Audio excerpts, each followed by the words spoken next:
Welcome to our very first module. This module addresses one of the most important social developments of our time, the rapid takeoff in income inequality in this country and many other countries.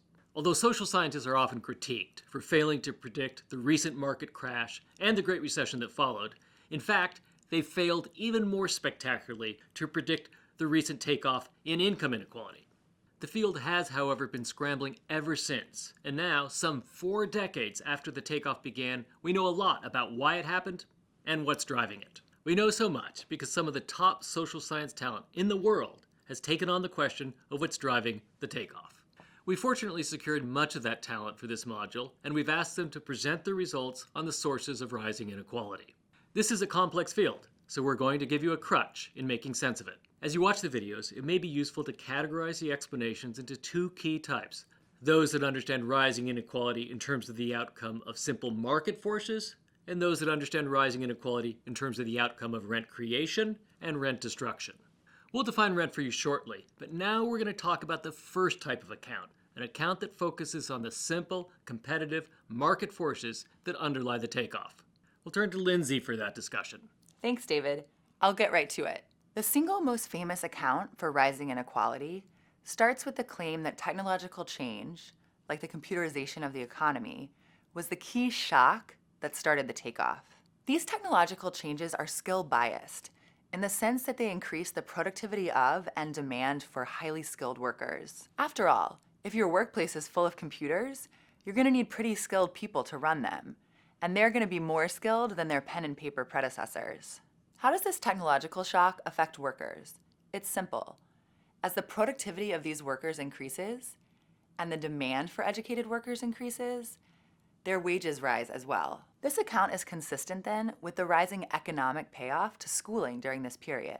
Therefore, the increase in income inequality is partly attributable to the gap in earnings between college-educated and less educated workers. By this account, income inequality is all about the market doing what it inevitably does. That is, rewarding workers who are increasingly productive and in demand.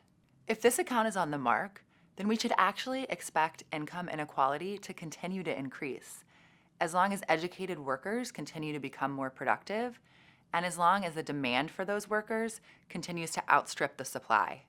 As you go through the videos, you'll find that some of them emphasize just such market forces, with the takeoff expressing nothing but the competitive logic of the market.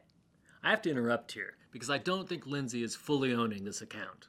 Truth be told, we had to draw straws to decide who would deliver it, as the market account is not exactly all the rage now. Although most scholars would agree that market forces are part of the story behind the takeoff, hardly anyone would argue that market forces are the full and complete account. The more fashionable accounts rely on the concept of rent, and given that I'm the one who drew the long straw, I'm the one who gets to present those accounts. So what's rent? The standard definition of rent is economic returns on an asset, like labor, that are in excess of what's needed to keep that asset in production in a fully competitive market. For example, if a CEO is paid more than would obtain in a purely competitive market, then that CEO is securing rent. Now, it's difficult in practice to establish that a CEO's compensation is really and truly rent. Indeed, some scholars argue that CEOs are increasingly well compensated because they're delivering ever more for their firms. Hence, they're earning no more than what they're worth, and no rent is being extracted. But other scholars view the economy as rife with corruption, bottlenecks, and sweetheart deals that allow CEOs and others with power and connections to extract returns that exceed their marginal product. So why would CEOs be overpaid? It's ultimately because our institutions tend to cater to those with power. The members of a CEO's board might favor ample compensation packages because their own interests, like staying on the board, are best served by keeping that CEO happy. This is rather like asking students to decide on a teacher's pay right before he or she gives them their grades. Would you publicly vote to cut my pay today if you knew that I'd be grading you tomorrow? I think not. I think I'd be getting a CEO's pay under that type of system. And many scholars would argue that we've built just that type of an economy. That is, far from being a highly competitive economy, we have an economy that's increasingly rife with opportunities for those at the top to secure rent for themselves. If rent of this sort is indeed behind the takeoff, it means that inequality isn't the unfortunate price of running a competitive economy. Rather, it's a sign that we're running a grossly uncompetitive economy. But David, I'm going to have to interrupt here. You make it seem as if only those at the top are collecting rent. And that's surely not true. We all know that there's lots of rent being collected at the bottom, too. If you want to develop a full and complete rent-based account of the takeoff in income inequality, then it's not enough to just discuss the new opportunities that may be emerging to collect rent at the top. It's also important to appreciate that many of the opportunities for less privileged workers to collect rent seem to be withering away. For example, when we refer to the union wage, that's just a nice way of labeling the rent that's collected because those outside the unions can't compete for union jobs and therefore undercut the union wage. Although the union wage is a classic form of rent, it's also a declining form of rent because the number of union workers is rapidly shrinking. What we may be seeing then is rising rents at the top and declining rents at the bottom. And that's, of course, a prescription for rising income inequality.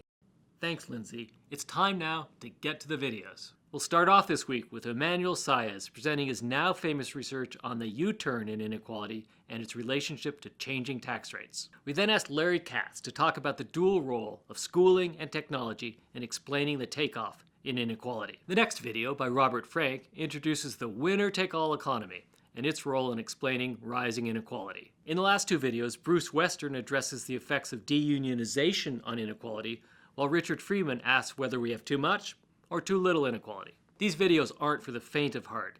It's not easy to get instantly up to speed on a long tradition of complicated modeling. But we've given you a crutch of sorts. Like we said earlier, as you watch these videos, ask whether a rent or market account is being proffered. And Lindsay is right.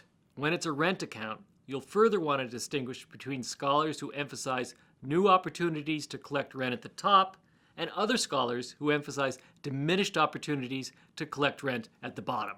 Although this tripartite scheme is clearly a simplifying one, it will help you as you encounter the ideas in these videos. Good luck and happy viewing.